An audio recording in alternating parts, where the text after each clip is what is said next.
Okay, welcome back. In today's episode, I'm going to be teaching you how to fix a couple of broken traces to get your games to work again. So first up, I got an NES cartridge. I already took the screws off, and I'm just going to be pulling the board out of the case here. And I take a look at the PCB board, and of course I use a multimeter to probe each individual pin against the chip legs. And if I get continuity, I move on to the next pin, and until I find one that sticks out with no continuity, I just keep going.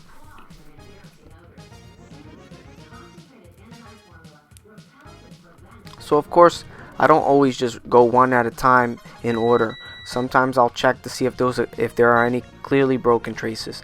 And here I suspected one to be broken, and it was alright. And then here's another one I suspect to be broken and seems to be actually broken. So I'm gonna patch that one. So pin 10 is the one I suspect to be bad here, and I'm going to scratch up the area that I think is broken and to see if I can see the break. And I also can solder once the solder resist is off. So yeah, I could just barely make the break right under the 0 of the 10. And pin 6 I thought was broken, but if you notice, it's still hanging on just by a thread. Also pin 21, it looks like it was broken looking back at this footage. I did open up the cart after seeing it on this footage to see if that was truly a break, and it seems to have continuity, so that pin is okay. It looks bad, but it's okay. And the same thing for pin 6.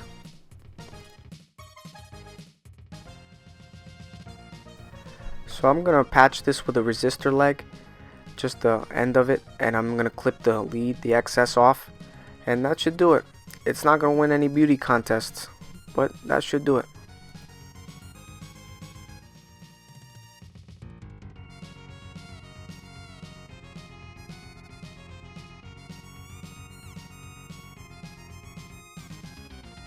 And the game seems to fire right up. So just keep in mind that this is common among all cartridge based media. Breaks happen.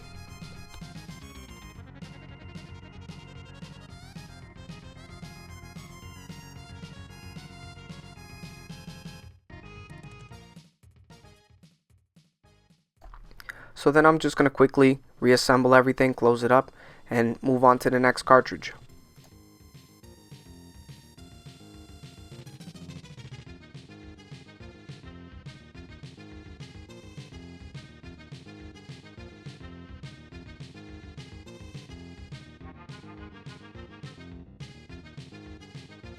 Now here I got a Super Nintendo cartridge. Now it's not the most desirable game, but if I can get it working, why not?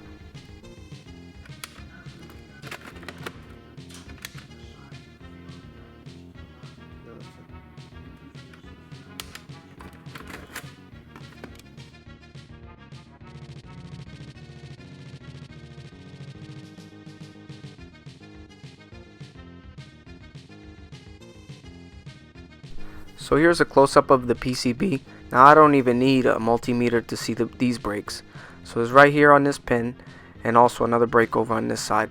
So I'm going to patch these two and see if that works. So much like the last cartridge, I'll take a fiberglass pen and just remove some of the solder mask and just bring up the copper so I can solder a patch wire to the copper traces.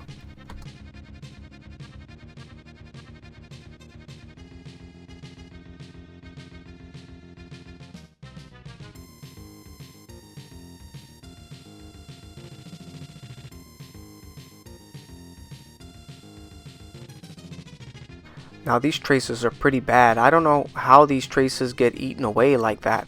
But yeah, I didn't scratch them off either. They were that far apart. The space between the break is that wide, was that wide.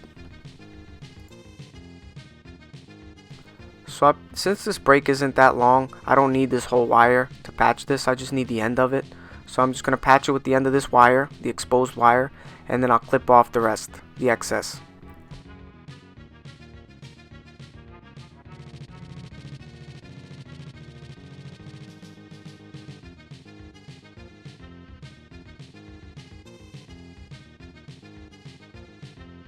So since this break is straight, I don't need to curl the wire or anything, so this one shouldn't give me much trouble.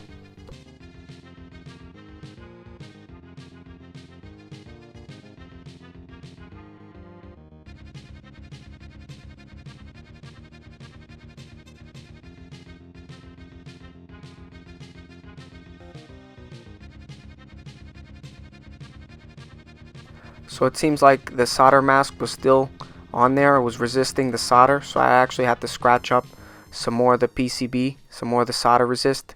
And even so, I scratched it off twice already and it's still not grabbing the solder. It's not enough copper exposed. So let me file that down a little bit more and it should stick now.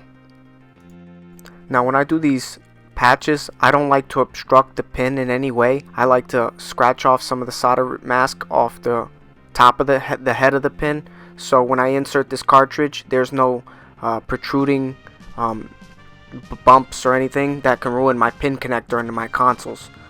So in this case, this is a good example of what to do if you have to fix a patch like this. If you have to fix a trace like this, leave the traces higher than the pins.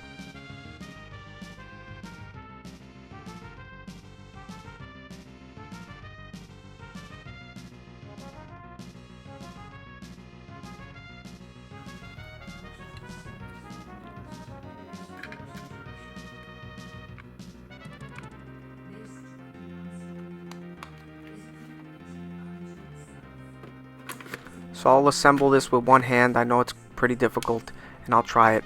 And now I'm getting a black screen. So as always, this console always makes me look like a fool. Maybe I should have cleaned any flux that was left over a little bit better, because it eventually does start up. Just gave me trouble at first.